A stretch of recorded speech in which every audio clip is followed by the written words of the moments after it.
Pair of straight लाईन्सला आपण start करूया. Pair of straight lines मध्ये पहिला पॉईंट बघा.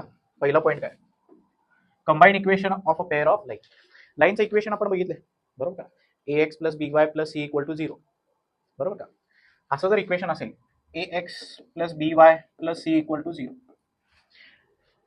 पहिल्या लाईनचं इक्वेशन आहे म्हणून ह्याला म्हणतो ax1 by1 किंवा सॉरी ह्याला म्हणतो a1 x b1 y आणि c1. हा जो एक्सप्रेशन आहे याला u ने डिनोट करतो, u इक्वल टू 0. याला काय म्हणतो, u इक्वल टू 0.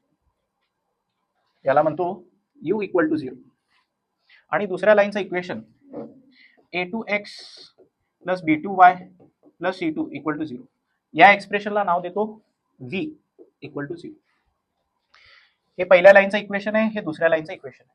आणि हे दोन लाईन जर इंटरसेक्ट होत असतील, हे बेटा हे दोन लाईन जर इंटरसेक्ट होत असेल तर या दोन्ही लाईनचा कंबाईन इक्वेशन आपण लिहू शकतो. या दोन्ही लाईनचं काय करू शकतो, कंबाईन इक्वेशन लिहू शकतो. कंबाईन इक्वेशन कसं लिहायचं, दोघांच्या लेफ्ट हँड साईडला मल्टिप्लाय करायचं. दोघांच्या लेफ्ट हँड साईडला मल्टिप्लाय केलं तर सिम्पलेस्ट फॉर्म मध्ये ते कसं दिसणार आहे, याला जर u म्हणलं असेल, याला जर v म्हणलं असेल तर ते कसं दिसणार आहे, u into v is equal to c.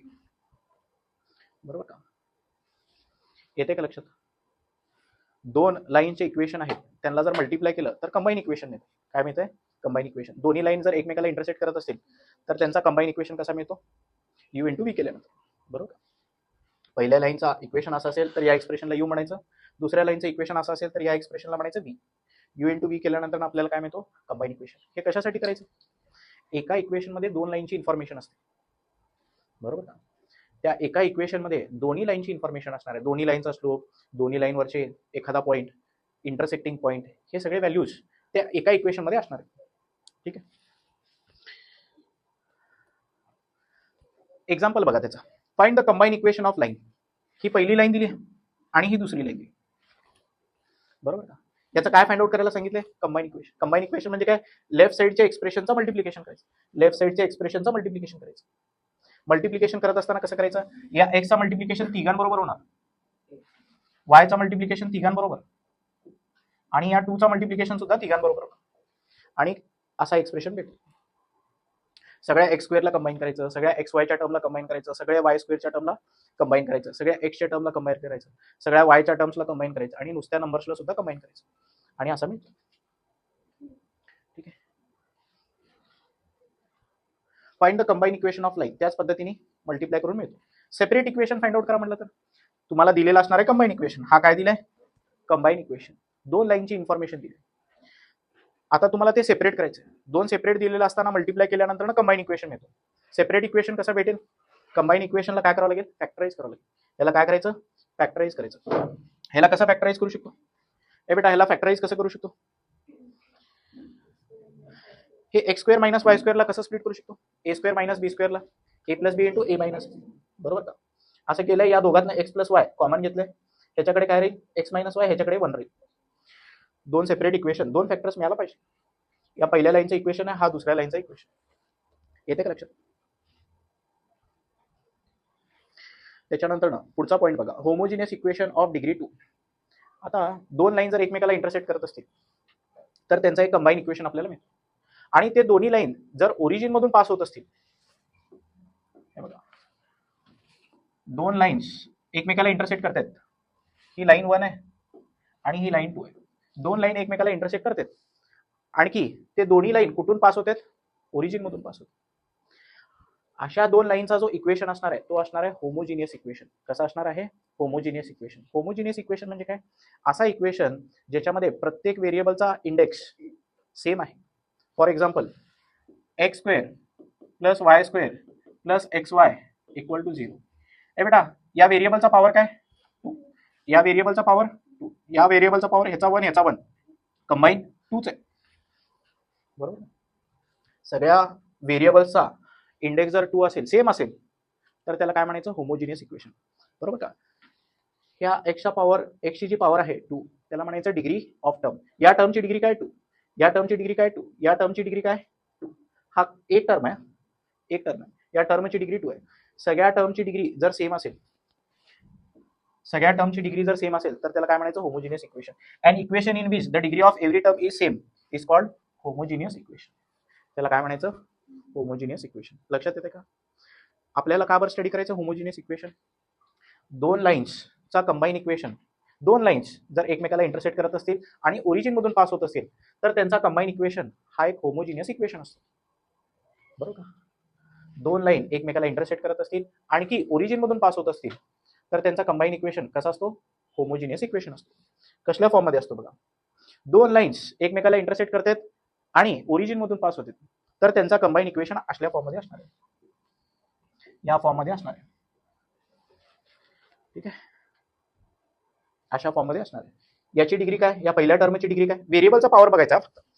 या ए चा पॉवर बघू नका. व्हेरिएबलचा पॉवर 2, एक्स वाय चा पॉवर 2, वाय चा पॉवर 2. हा होमोजिनियस इक्वेशन. होमोजिनियस इक्वेशन मिळत असेल तर त्याच्यावरनं लक्षात काय यायला पाहिजे तुम्हाला? दोन लाईन तर इंटरसेक्ट व्हायला लागलेत, आणखी ते कुठून पास व्हायला लागलेत? ओरिजिन मधून पास व्हायला लागलेत. लक्षात राहील का? हा हे खूप महत्वाचं इक्वेशन आहे बघा. A x square plus 2h xy plus b y equal to 0 आहे का लिहिलेलं तुमच्याकडे? हा काय आहे? Combined equation of two lines passing through origin. ठीक आहे, दोन लाईनचं कंबाईंड इक्वेशन ओरिजिन मधून पास होणारे जर ते लाईन्स असतील त्यांचं इक्वेशन होमोजिनियसच असतो. लिहिलं का? ठीक आहे, आता त्याच्या रिलेटेड काय पॉईंट्स माहिती असायला पाहिजे. तो जो इक्वेशन होता काय होता? इक्वेशन किती आहे? तर इक्वेशन काय पाहिजे? A x square plus 2h xy plus b y square equal to 0. हा combined equation of pair of lines passing through origin आहे. ठीक आहे, ह्याच्या रिलेटेड काय काही पॉईंट्स तुम्हाला माहिती असायला पाहिजे. कुठले पॉईंट्स बघा? असा इक्वेशन जर तुम्हाला दिला असेल a x square plus 2h xy plus b y square equal to 0 अशा फॉर्म मध्ये जर इक्वेशन दिला असेल, होमोजिनियस इक्वेशन दिला म्हणजे कुठलाही होमोजिनियस इक्वेशन तो pair of straight lines passing through origin नसणार आहे. कुठलाही तुम्ही मनाने जर लिहिलं एक होमोजिनियस इक्वेशन त्याचा अर्थ ते नाही आहे की ते दोन लाईन्स जे इंटरसेक्ट होतात ओरिजिन मधून पास होतात तशा लाईनचा इक्वेशन. मग ते लाईन्सचाच इक्वेशन आहे का नाही कसं चेक करायचं? त्याची एक कंडिशन आहे. ही कंडिशन आहे. काय कंडिशन आहे? H square minus A B should be greater than or equal to 0. हे कंडिशन जर सॅटिस्फाय होत असेल तर ते स्ट्रेट लाईन्सचा पेअर ऑफ स्ट्रेट लाईनचा इक्वेशन. कुठलाही रॅन्डम इक्वेशन नाहीये. हा pair of straight lines passing through ओरिजिनचा इक्वेशन आहे का नाही कसं चेक करायचं?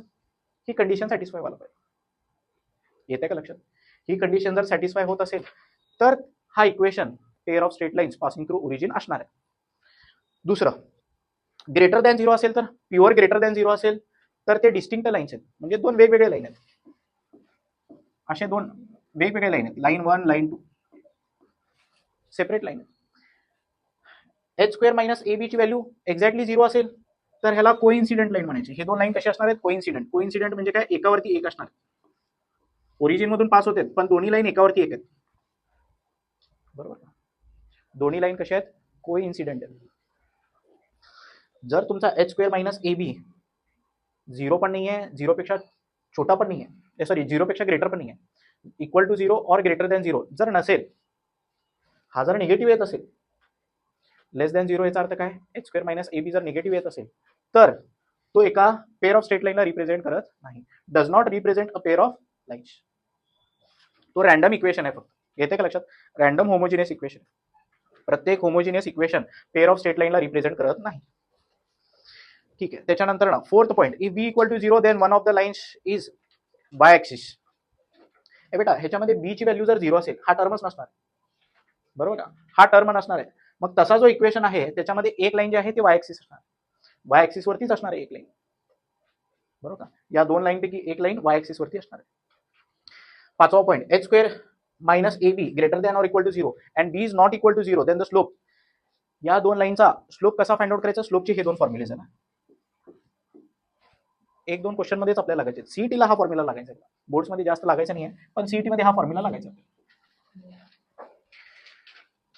दोन लाईन्स ओरिजिन मधून पास होते, pair of straight lines passing through origin, त्यांचे स्लोपच फाइंड आउट करा म्हणले तुम्हाला, तर हे दोन फॉर्म्युलेज आहेत, डायरेक्ट फॉर्म्युलेज.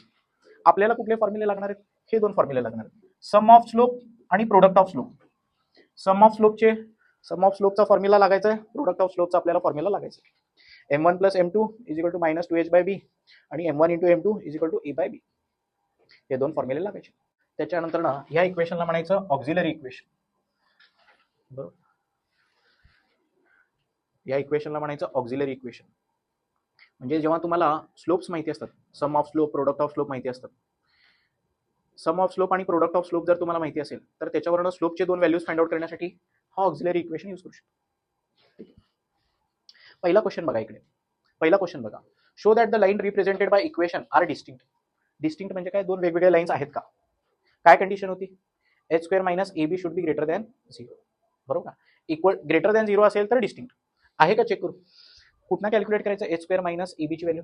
हे बघा, त्याच्यासोबत असणारा ए, एक्स स्क्वेअर सोबत कोण आहे? एच स्क्वेअर सोबत असणारा ए, ए ची व्हॅल्यू काय? 1 आहे.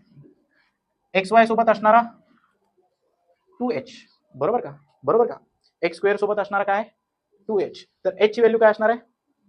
-1. बरोबर का? आणि वाय स्क्वेअर सोबत असणारा बी असतो. ए आहे, एच आहे, बी आहे. एच स्क्वेअर मायनस ए बी ची व्हॅल्यू ग्रेटर दॅन 0 यायला लागली.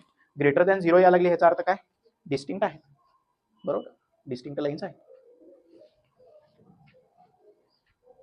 त्याच्यानंतर show that the lines represented by equation are coincident. कधी कोइन्सिडेंट असणार आहेत? एच स्क्वेअर मायनस ए बी ची व्हॅल्यू इक्वल टू 0 असेल तर. कॅल्क्युलेट करूया. एच स्क्वेअर मायनस ए बी ची व्हॅल्यू कशी कॅल्क्युलेट करायची? ह्याच्यातनं पहिल्यांदा एक्स सोबत असणारा नंबर ए असतो, ए ची व्हॅल्यू 1. एक्स वाय सोबत असणारा नंबर 2h असतो. 2h ची व्हॅल्यू -6 आहे, तर एच ची व्हॅल्यू काय असणार आहे? -3. वाय स्क्वेअर सोबत असणारा बी असतो, तर बी ची व्हॅल्यू 9 आहे.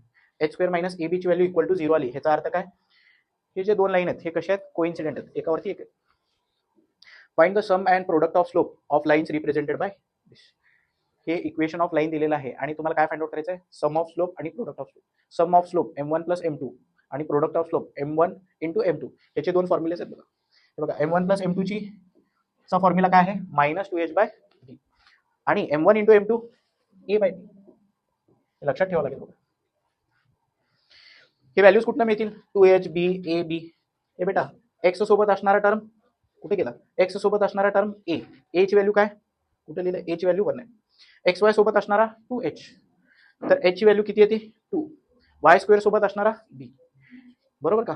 a b आणि h ची व्हॅल्यू भेटल्यानंतर नाही तर टाकायची. m1 प्लस m2 कसं कॅल्क्युलेट करायचं? सम ऑफ स्लोप्स कसं फाइंड आउट करायचं? -2h बाय b आणि product of slope m1 into m2 कसं फाइंड आउट करायचं? a by b. राहील लक्षात? आता हा कंबाईन इक्वेशन दिलेला आहे, होमोजिनियस इक्वेशन आहे. परत एकदा तसं सेपरेट इक्वेशन फाइंड आउट करायचं. सेपरेट इक्वेशन कसं फाइंड आउट करायचं? फॅक्टराइज करायचं. याला कसं फॅक्टराइज करता येईल? या दोघात काय कॉमन आहे? याला ए स्क्वेअर मायनस बी स्क्वेअरच्या फॉर्ममध्ये लिहितो. A square minus b square कसं लिहू शकतो? A plus b into a minus b equal to 0. हे सेपरेट इक्वेशन आहे. येते लक्षात? त्याच्यानंतर find the value of K if 2x plus y equal to 0 is one of the line represented by. ठीक आहे, ह्याच्यातली एक लाईन ही आहे. करायचं काय मग आता? ह्याच्यातलं के फाइंड आउट करायचं आपल्याला आणि ह्याच्यातला एक लाईन काय आहे? Find the value of K if 2x plus y equal to 0 is one of the line represented by combine equation. या कंबाईन इक्वेशन मधली एक लाईन दिलेली, के फाइंड आउट करायचं. ह्या लाईनवरनं काय मिळवायचं? स्लोपची व्हॅल्यू फाइंड आउट करायची. काय फाइंड आउट करायचं? स्लोपची व्हॅल्यू. तसंच केलं का? हे बघा, स्लोपची व्हॅल्यू फाइंड आउट केली का? स्लोपची व्हॅल्यू काय होती बेटा? स्लोपची व्हॅल्यू आपण कशी फाइंड आउट करत होतो? ax plus by plus c equal to 0 असेल तर स्लोपची व्हॅल्यू कशी फाइंड आउट करत होतो? Minus a by b minus a by b minus 2 by 1 minus 2 आहे बघा. बरोबर का? हे जे आहे आता त्या ऑक्झिलरी इक्वेशन मध्ये टाकायचं. कुठलं ऑक्झिलरी इक्वेशन? या x च्या ऐवजी लिहायचं m. काय लिहायचं? होमोजिनियस इक्वेशन मध्ये हे बेटा, homogeneous equation ax square plus 2hxy plus by square सगळे व्हेरिएबल काढून जर ह्याच्या ऐवजी m लिहिलं तर त्याला ऑक्झिलरी इक्वेशन म्हणायचं. काय म्हणायचं त्याला? Auxiliary equation. तर फक्त ह्याच्यातले व्हेरिएबल काढून टाकायचे आणि त्याच्या ऐवजी काय लिहायचं? स्लोप लिहायचं. त्याच्या ऐवजी काय लिहायचं? स्लोप लिहायचं. हा, स्लोप ऑक्झिलरी फॉर्म मध्ये लिहित असताना काय करायचं? हे फ्लिप पण करायचं. हे 2 पहिल्यांदा लिहायचं, 3 नंतर लिहायचं. हे बेटा, general combine equation, combine homogeneous equation of pair of lines वरनं ऑक्झिलरी इक्वेशन कसं फॉर्म करायचं? आपण त्याच्यावरती एक्सरसाइज मध्ये प्रॉब्लेम सॉल्व्ह केले. कसं करत होतो? अशा फॉर्म मध्ये जर दिला असेल तर हे बघा, कंबाईन इक्वेशन कसं होमोजिनियस काय म्हणतो? ऑक्झिलरी इक्वेशन कसं असतो? बघा, हे ऑक्झिलरी इक्वेशन हा bm square plus 2hm plus a equal to 0 आहे का नाही? ह्याच्यावरनं कसं भेटेल तुम्हाला सांगतो. हा bm स्क्वेअर प्लस काय होतं बेटा 2HM प्लस इक्वल टू 0. हे बेटा या इक्वेशनवरनं डायरेक्टली कसं लिहायचं तुम्हाला सांगतो. हे बेटा या इक्वेशनवरनं ऑक्झिलरी इक्वेशन कसं लिहायचं सांगतो तुम्हाला. हे बघा हा 2 सुरुवातीला लिहायचं m स्क्वेअर बरोबर का प्लस हा शेवटी लिहायचा 3 बरोबर का, शेवटी फक्त 3 लिहायचं, त्याच्यानंतर KM लिहायचं बरोबर का. व्हेरिएबल्स काय करायचे फ्लिप करायचे, 2 पहिल्यांदा लिहायचं 3 नंतर लिहायचं आणि m स्क्वेअर m असं बरोबर का.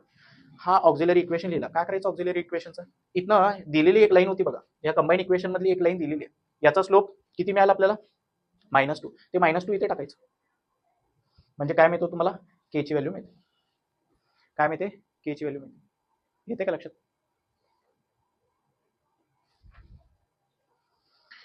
Find the condition that the line coincides with the line represented by. हे बेटा कंबाईन इक्वेशन दिलेलं आहे, त्यांच्यातली एक लाईन ही आहे. Find the condition that the line coincides with the line represented by. म्हणजे हे 2 लाईन्स आहेत, यांना कोइन्साइड होणारी. Find the condition that the line coincides with one of the lines represented. हे बेटा हे पेअर ऑफ लाईन्स आहेत, त्याचा इक्वेशन काय दिलंय हा दिला. ठीक आहे. आता ही लाईन कुठल्या तरी एका लाईनला कोइन्साइड व्हायला लागली हे आपल्याला प्रूव्ह करायचं. कसं प्रूव्ह करणार, ह्याचा स्लोप कॅल्क्युलेट करायचा. ह्याच्या अगोदरचा प्रॉब्लेम आणि हा प्रॉब्लेम सेम पद्धतीने सॉल्व्ह करायचा. ह्याचा स्लोप किती असणार आहे सांगा बघू. ह्याचा स्लोप किती असणार आहे ax plus by plus c equal to 0. ह्याचा स्लोप आपण कसा फाइंड आउट करतो मायनस a/b -3/-2. तर हे किती येते 3/2 येते. ठीक आहे. आता याचा लिहायचा ऑक्झिलरी इक्वेशन. ह्याचा ऑक्झिलरी इक्वेशन कसं लिहिणार सांगा. त्याचा तर स्टँडर्डच आहे. हे बेटा त्याचा स्टँडर्डच ऑक्झिलरी इक्वेशन आहे.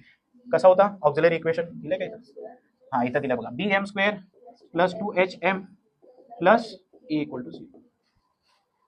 नाहीतर काय करायचं, ह्याचा व्हेरिएबल सुरुवातीला लिहायचा, ह्याचा व्हेरिएबल शेवटी लिहायचा, हा 2h तसंच लिहायचा, सगळ्या व्हेरिएबलच्या ऐवजी काय लिहायचं m लिहायचं. m स्क्वेअर m आणि काय लिहायचं m स्क्वेअर m आणि काही. या इक्वेशन मध्ये स्लोपची व्हॅल्यू काय टाकायची, याचा स्लोप टाकायचा 3/2 टाकायचं बरोबर. हा इक्वेशन मिळाला. या पूर्ण इक्वेशनला 4 ने मल्टिप्लाय करून एक इक्वेशन मिळालं. दिस इज द रिक्वायर्ड कंडिशन बरोबर. ही कंडिशन आहे.